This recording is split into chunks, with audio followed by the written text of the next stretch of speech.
ஆண்டவராகிய இயேசு கிறிஸ்துவின் நாமத்தில் வாழ்த்துக்கள். பிரியமானவரே, தேவன் தம்முடைய ஒரே பேரான குமாரனை விசுவாசிக்கிறவன் எவனோ அவன் கெட்டு போகாமல் நித்திய ஜீவனை பெறும்படிக்கு அவரை கொடுத்து இவ்வளவாய் உலகத்தில் அன்பு செலுத்தினார். யோவான் 3:16. நமக்கு மனப்பாடமாக இருக்கும் இந்த வசனம் சத்தியவேதத்தின் மையமாக இருக்கிறது. புதிய ஏற்பாட்டின் இன்னும் சில புத்தகங்களின் 3ஆம் அதிகாரம் 16ஆம் வசனங்களில் இயேசு கிறிஸ்துவை குறித்தும் மற்றும் அவர் வழியாக நமக்கு கிடைக்கும் நன்மைகளை குறித்தும் அறிவிக்கின்றன. அவைகளை நாம் கவனிப்போம். இயேசு ஞானஸ்நானம் பெற்று தண்ணீரிலிருந்து கரையேறின உடனே இதோ வானம் அவருக்கு திறக்கப்பட்டது. தேவ ஆவியானவர் புறாவை போல இறங்கி தம் மேல் வருகிறதை கண்டார். மத்தேயு 3:16. யோவான் எல்லோருக்கும் மறுமொழியாக, நான் தண்ணீரினால் உங்களுக்கு ஞானஸ்நானம் கொடுக்கிறேன், என்னை விட வல்லவர் ஒருவர் வருகிறார், அவர் பரிசுத்த ஆவியானவராலும் அக்கினியினாலும் உங்களுக்கு ஞானஸ்நானம் கொடுப்பார். லூக்கா 3:16. இயேசுவின் நாமத்தில் வைத்திருக்கும் விசுவாசத்தினாலே அவருடைய நாமமே உங்களுக்கு அறிமுகமான இவனை பலப்படுத்தினது.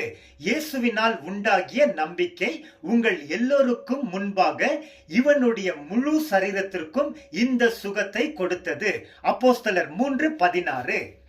ஜனங்கள் கர்த்தராகிய இயேசுவிடத்தில் மனம் திரும்பும் போது அவர்கள் இருதயத்தின் மேல் இருக்கிற முக்காடு எடுக்கப்படும்.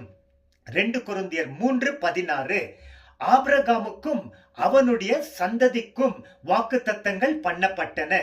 சந்ததிகளுக்கு என்று அநேகரை பற்றி சொல்லாமல் உன் சந்ததிக்கு என்று ஒருவரை குறித்து சொல்லி இருக்கிறார். அந்த சந்ததி கிறிஸ்துவே. கலாத்தியர் 3:16. கிறிஸ்துவின் வசனம் உங்களுக்குள்ளே எல்லா ஞானத்தோடும் பரிபூர்ணமாக குடி இருப்பதாக. கொலோசியர் 3:16. அன்றியும் தேவ பக்தி கூறிய ரகசியமானது அனைவரும் ஒப்பு கொள்ளுகிறபடியே மகா மேன்மை உள்ளது. தேவன் சரீரத்திலே வெளிப்பட்டார், ஆவியானவராலே நீதி உள்ளவர் என்று விளங்கப்பட்டார், தேவ தூதர்களால் காணப்பட்டார், யூதர் அல்லாதவர்களுக்கு இடத்தில் பிரசங்கிக்கப்பட்டார், உலகத்திலே விசுவாசிக்கப்பட்டார், மகிமையிலே எடுத்துக் கொள்ளப்பட்டார். 1 தீமோத்தி 3:16.